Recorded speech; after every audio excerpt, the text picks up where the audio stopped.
não encontrei ninguém que tenha a beleza dela.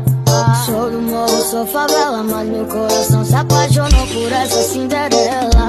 Ela é da zona sul, loirinha de olho azul, e o impasse é upa. Assalamualaikum warahmatullahi wabarakatuh. Jadi kali ini kami akan melakukan observasi untuk menyelesaikan tugas mata kuliah ototronik. Dan kami akan melakukan observasi di bengkel Pak Yus ASRT Padang, kemana kami terdiri dari Rahmat Ilham dan saya sendiri Muhammad Nabil Hanafi. Saya sendiri Ferdi Rahmat Maulana. Jangan lupa saksikan dan tonton wawancara kami. Oke? Mantap. Jadi kali ini kami akan melakukan identifikasi komponen dan mengidentifikasi troubleshooting yang terjadi pada kendaraan konsumen di bengkel Bapak Is atau bengkel Pak Yus Auto Service. Kita akan membahas bagaimana sistem EV pada mobil Brio. Jadi sistem EV yang digunakan pada mobil Brio ini yaitu sistem EV PGM-FI. Jadi di sini saya akan menjelaskan komponen apa saja yang ada dan bagaimana cara kerjanya. Yang pertama itu ada ECU. ECU letaknya di sini di ruang mesin atau di belakang dashboard. Fungsinya sebagai pusat pengontrol injeksi bahan bakar. Selanjutnya kita akan masuk ke full pump. Jadi full pump berada di bawah sekitar bawah jok ini. Nanti kita tunjukkan gimana videonya. Di bawah tangki. Selanjutnya ada di dekat full pump ada full filter di dalam tangki yang digunanya untuk menyaring kotoran dan bahan bakar. Selanjutnya kita akan masuk ke salah satu komponennya yaitu injektor. Yang pertama itu injektor. Injektor berada di sini. Ini injektor. Dekat intake manifold yang fungsinya untuk menyemprotkan bensin ke ruang bakar. Selanjutnya ada throttle body. Ini bagian dari throttle body yang posisinya di antara filter udara dan intake manifold. Fungsinya untuk mengatur udara masuk. Selanjutnya ada sensor MAP. Nah, ini adalah sensor MAP. Posisinya dekat intake manifold. Fungsinya membaca tekanan udara pada mesin. Selanjutnya kita masuk ke sensor TPS. Sensor TPS pada mobil Brio ini terletak di sini. Fungsinya letaknya pada throttle. Fungsinya untuk mendeteksi bukaan gas. Selanjutnya kita masuk ke sensor IAT. Ini adalah sensor IAT yang berada di saluran intake untuk mengukur suhu udara yang masuk. Selanjutnya kita masuk ke sensor engine coolant temperatur. Sensor engine coolant temperatur ada di sini. Nah, sensor ini berada di dekat termostat yang mendeteksi suhu mesin. Selanjutnya kita masuk ke sensor O2. Nah, ini adalah sensor O2 dan satu lagi di belakang sana. Letaknya di saluran knalpot yang fungsinya yaitu membaca kadar oksigen gas buang. Selanjutnya sensor CKP. Sensor CKP berada di bawah mesin, nanti kita tunjukkan.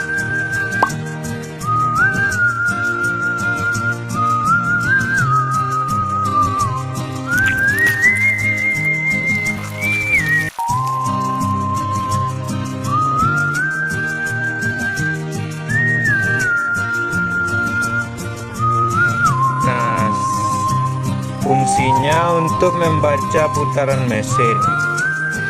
Selanjutnya sensor CMP. Ini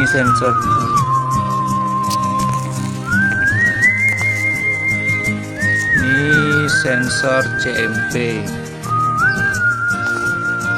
Fungsinya untuk letaknya di kepala silinder yang fungsinya untuk mendeteksi posisi dari crankshaft. Selanjutnya ada ignition coil. Ini adalah ignition coil, berada di atas busi.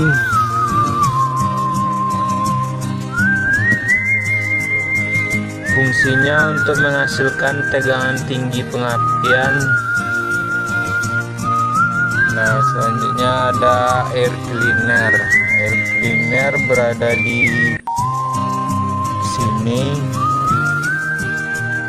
di dalam sini. Nanti kita tunjukkan bagaimana gambarnya. Di ruang mesin, fungsinya yaitu untuk menyaring udara sebelum masuk ke throttle body. Jadi sekian penjelasan dari komponen yang ada pada sistem PJM-FI atau sistem EV pada mobil Brio. Kita akan mengidentifikasi sistem pengapian pada Honda Brio tahun 2022. Jadi sistem pengapian yang digunakan pada Honda Brio ini adalah sistem pengapian DIS atau Direct Ignition System. Jadi Direct Ignition System ini artinya setiap silindernya itu memiliki satu koil yang dipasang langsung di atas businya, jadi tanpa menggunakan distributor. Nah, sistem ini dikendalikan oleh ECU sehingga waktu pengapiannya lebih akurat dan efisien.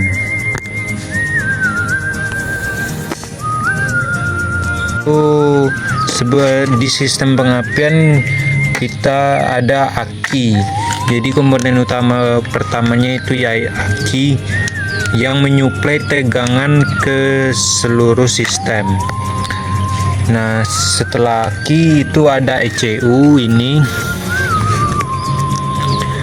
Nah, ECU mengolah data yang didapatkan dari sensor dan menentukan kapan busi akan memercikan bunga api. Nah, selanjutnya ada sensor CKP. Sensor CKP berada di bawah sini. Nanti kita akan tunjukkan videonya bagaimana. Lalu sensor CMP, ini adalah sensor CMP. Nah, sensor CMP membantu ECU mengetahui langkah kerja mesin dari setiap silindernya. Kalau sensor CKP tadi itu memberikan informasi kepada ECU beberapa putaran force engkol untuk mengetahui waktu pengapian yang akan dilakukan. Nah, selanjutnya itu ada ignition coil. Jadi di Honda Brio ini ada ignition coil. Satu coil melayani satu busi. Ini contohnya ada 1, 2, 3, 4. Ada 4 ignition coil di sini. Nah, ignition coil ini fungsinya itu menaikkan tegangan yang diantar oleh dari baterai dari 12 volt hingga puluhan ribu volt. sehingga menghasilkan percikan api pada busi. Selanjutnya busi. Jadi busi itu ada di bawah sini. Nah, busi itu yang menghasilkan percikan api. Jadi pada sistem ini, sistem pengapian di sini, aki akan mengirim tegangan 12 volt ke ignition coil. Lalu ignition coil akan menaikkan tegangannya. Ignition coil akan menaikkan tegangannya. Tetapi sensor akan membaca posisi piston dan akan mengirim data ke ECU. Nah, ECU akan menentukan waktu pengapian dan memberikan sinyal ke ignition coil ini untuk kapan waktu yang tepat untuk melakukan pengapian. Jadi ignition coil akan mengubah tegangan yang dari baterai tadi menjadi tegangan tinggi dan langsung disalurkan ke busi. Jadi busi memercikan bunga api sehingga terjadinya lah pembakaran. Mengidentifikasi apa saja cara kerja dari ABS pada Honda Brio ini. Jadi ada beberapa komponen pada Honda Brio ini. Nah, contohnya ini adalah modul ABS. Nah, ini modul ABS. Jadi fungsi dari modul ABS ini mencegah roda terkunci saat mengerem mendadak, menjaga kendaraan tetap dapat dikendalikan saat pengereman, dan memperpendek jarak pengereman pada banyak kondisi jalan, lalu meningkatkan stabilitas kendaraan saat pengereman darurat. Nah, untuk isi dalam dari modul ABS ini, untuk isinya seperti yang dilihat. Jadi cara kerja dari modul ABS ini ada berbagai kondisi. Dari kondisi normal, yaitu inletnya akan terbuka, outlet valve-nya akan tertutup, dan tekanan dari master silinder akan menuju ke liper rem. Nah, ketika kondisi tekanan ditahan, ECU mendeteksi roda akan mulai terkunci, inlet valve tertutup, tekanan rem ikut bertambah meskipun pedal rem tidak diinjak lebih kuat. Dalam kondisi tekanan dikurangi, pressure release outlet valve akan dibuka. Sebagian minyak rem dialirkan ke akumulator. Tekanan rem pada roda tersebut akan berkurang hingga roda dapat berputar kembali. Nah, dalam kondisi tekanan dinaikkan kembali, pompa ABS bekerja mengendalikan minyak rem. Inlet valve dibuka kembali, tekanan rem naik secara bertahap. Siklus ini sangat cepat, hingga belasan kali per detik, sehingga pengemudi merasakan getaran pada pedal saat ABS aktif. Nah, selanjutnya ini adalah tabung minyak rem. Nah, di sini bisa dilihat warna dan jumlah dari kapasitas minyak rem pada master silinder. Nah, jadi kalau minyak rem berkurang, performa ABS juga akan berkurang. Oke, selanjutnya kita akan mengidentifikasi komponen ABS pada roda depan. Nah, di sini bisa dilihat ini adalah bentuk pengereman pada ABS dari master silinder. Nah, di sini karena ABS itu berputar, jadi pengeremannya dilakukan ada 15 kali dalam sepersekian detik. Nah, di sini kita bisa lihat ada beberapa komponen saluran minyak rem. Saluran minyak rem ini ada beberapa sensor yang mendeteksi pergerakan dari roda atau akselerasi. Nah, ini adalah sensor pada minyak rem itu. Nah, selanjutnya kita akan melihat sensor wheel fit sensor. Nah, ini adalah contoh dari wheel fit sensor. Jadi fungsi dari sensor wheel fit speed sensor ini adalah mendeteksi kecepatan putaran roda. Nah, posisinya pada atau kanvas di mobil ini. Nah, itu. Nah, selanjutnya kita akan melihat rangka sistem pada power window yang seperti kalian lihat. Ini ada beberapa kabel untuk menghubungkan motor dan regulator pada fungsi dari power window itu sendiri. Nah, ini contoh dari motor atau regulatornya. Nah, lebih kompleksnya kita lihat. Nah, ini adalah bentukan dari regulator assembly pada power window yang letaknya di sini. Nah, ini juga ada mekanisme kerjanya yang diputar oleh motor yang membuat regulator itu bergerak naik dan turun. Nah, motor inilah yang jadi kunci utama dari pergerakan power window. Nah, regulator ini,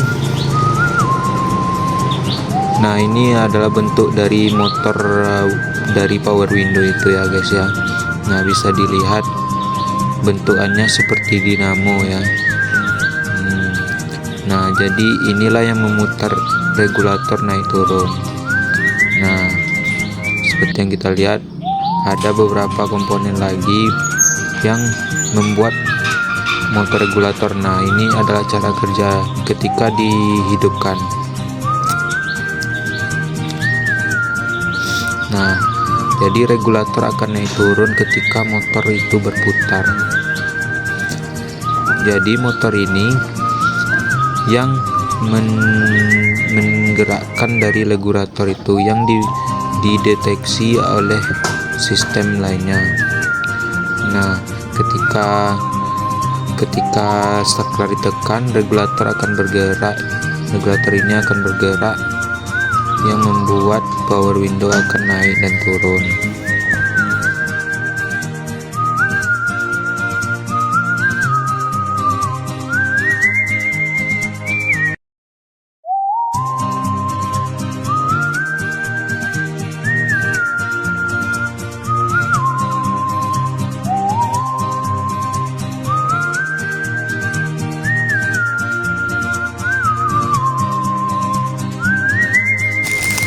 Nah, jadi begitu dari mekanisme power window itu.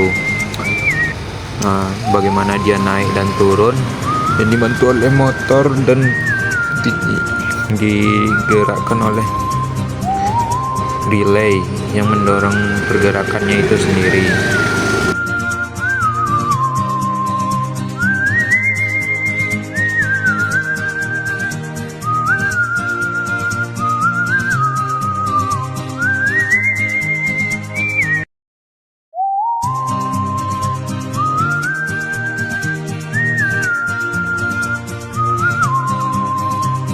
Nah, ini adalah simulasi pergerakan dari motor yang di power window yang digerakkan oleh motor dan regulator.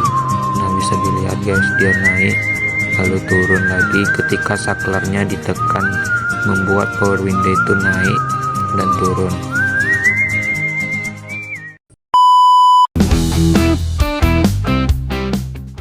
Kabel berat ada yang rapikan, ada yang rutin, ada servis rutin kayak ada video.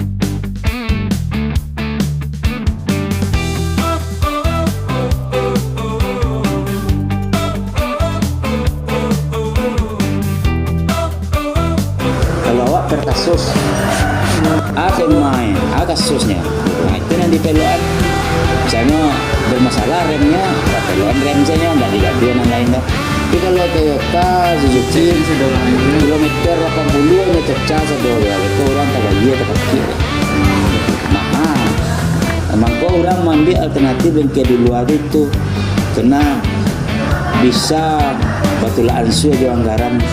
Yo, yang pertama bisa barang KW. Tapi awak tak sio-sio lo dah barang KW dan tu dia yang bagus. Yang posisinya di luar. Kalau lah taruh isi dalamnya kayak buka mesin tak bisa ada barang KW doh. Ya tu ori barangnya. Tapi kayak sepatu rem lagi dua pilihan. Bukan yang asli atau yang KW. KW 1, KW 2. Awak mengaruh KW 1 no. Kita nyambung Soalnya masalah pengereman tuh ya pernah nangani yang masalah ABS ya. Ada kalau problem ABS bocor, selang ABS yang di bawah bocor, atau yang sentral dan DAT yang dake pakam itu bocor, atau ini mengacui gitu. Itu rata-rata dari ABS itu pemasalahnya itu Pak. Yang dari Nyonya kalau ABS kan naiknya pasti di lampu engine. Berarti mau terbaca di lampu engine. Kalau lampu engine itu kan itu di scan dewa ABS. Nah, sabu itu belakang kiri, belakang kanan. Itu dibuka dewa kan. Pokoknya kabel ABS betul. Pokoknya kabel ABS kotor. Nyo melapok kalahar itu kotor. Itu di berasian. Ulang lapok dia. Set dia. Kadang-kadang dia bawa kabui. Dia masuk air karena banjir. Namun aja ABS kasusnya dia tuh kotor. pas musim-musim banjir Watang tuh Pak. ABS banyak kan nih Pak. Banyak ABS itu. Waktu banjir Patang tuh yang banyak permasalahan tuh rem. Power steeringnya elektrik. Yo, rem sudah tuh kayak Arah ke sensor-sensor nada Pak. enggak, rem kayak AC kalau posisinya di bawah tuh bunyi sih. Yang ngecas kalau posisinya agak ke bawah tuh bunyi yang ngecas. Sensor yang banyak. Sensor itu kan mungkin lah setelan pabrik kali banyak di atas posisi gitu. Turun mesin yang masuk air itu ke impact, minta dua kekeringan air, kurang yang besar. Sudah tuh makan oli, selainnya kekeringan oli. Sudah tuh yang paling acobana motor fan mati. Kalau motor fan mati, otomatis sirkulasi air itu enggak tabu dia dah. Akhirnya orang tuh enggak sadar. Dia jalan dia tahu jadi kat mesin tuh lah barasok di jalan. Jadi doang. Itu motor fan mati. Oh, berarti orang yang Kalau enggak motor fan mati kebocoran air. Misalnya radiatornya bocor atau selangnya pecah. Tapi yang banyak yang mengicu apa motor fan ini kayak kita angin di rumah mati kan enggak lagi dia tahu ada yang saya iya loh Pak. apa aku nih taruh itu jalan cari amper paneh sebenarnya aku sinyal dari amper paneh ini enggak angah loh lava raso mengkonya berhenti lava dia Excel kalau lava raso itu lava dia Excel Lagi macet Pak. sini ya Lagi macet ya motor mati. Nah Pak, kok sebenarnya sih Kemajuan zaman tuh. troubleshootingnya apa Pak? Misalnya yang sering terjadi di sini itu Pak. Sebenarnya tuh permintaan dari konsumen itu. Kalau membali, kadang-kadang jika ambo membali itu untuk anak, jadi mungkin dia komplain orang. Malah kok naiknya kok dari ses kaki ya. Itu dia diundang nggak? Iya lah. Lebih dah. Jadi selera. Tapi dua-duanya bagus. Matic ini sebenarnya enggak diperuntukkan untuk dibentuk-bentuk. Tapi kopling slip kemungkinan bukan apa? Kalau yang AT itu kan memang waktunya dilamar itu nyalanya ganti kopling, selanya nyopot baru gitu.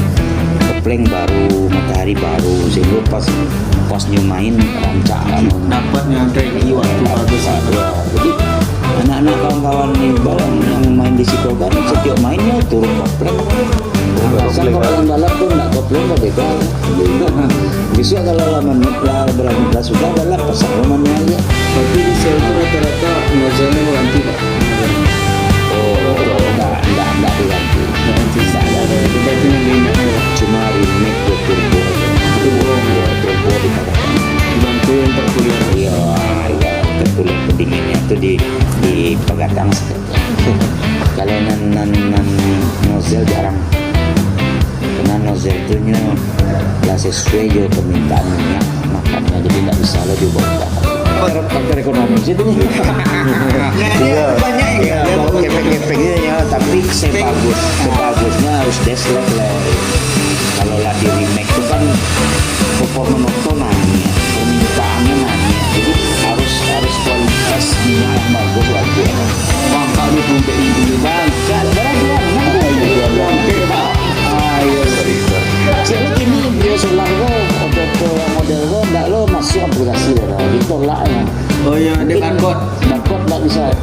Udah diblokir ya. Bang Iqbal gua minta biosolar sampai kini nggak aplikasinya sosok.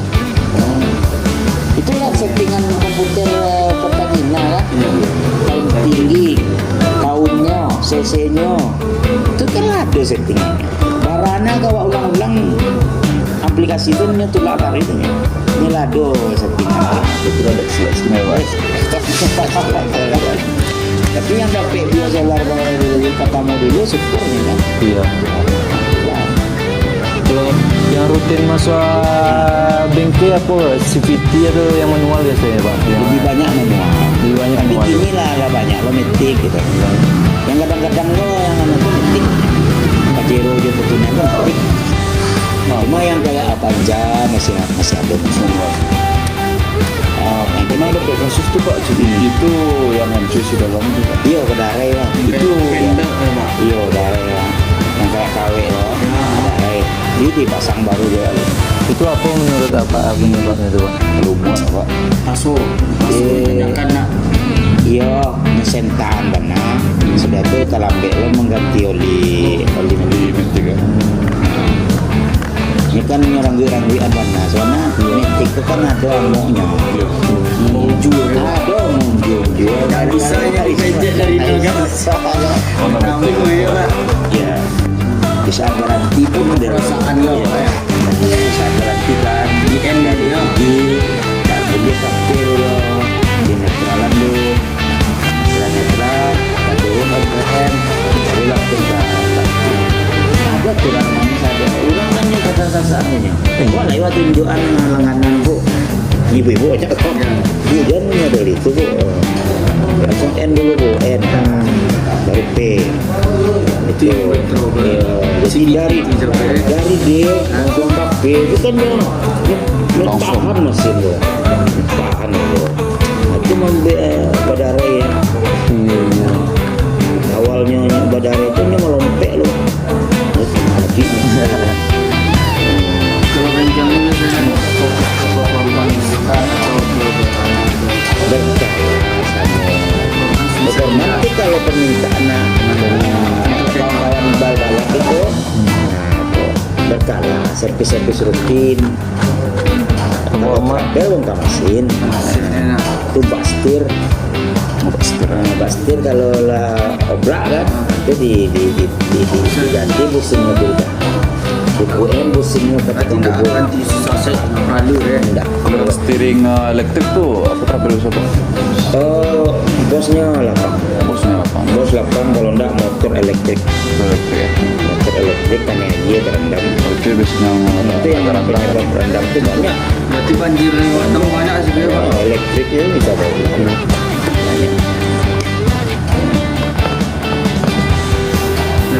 sebelum video ini Pak, dengan Bapak siapa Pak? Pak Is. Pak Is. Ya. Terima kasih Pak. Kan ada pasang laki-laki produksi. UMP juga Pak. Iya, kamu nggak salah baju dari bola. Iya. Dari PMP atau ada Nggak tahu Pak, nyo pingin tanya. Silakan Anu. Iya, Terima kasih banyak ya Pak. Terima kasih ya Pak. Maaf. Iya. Nah, sekian dari kami hasil dari wawancara kami Dengan Pak Is. dengan Pak Is dari bengkel ASRT Padang. Nah, terima kasih dan sekian.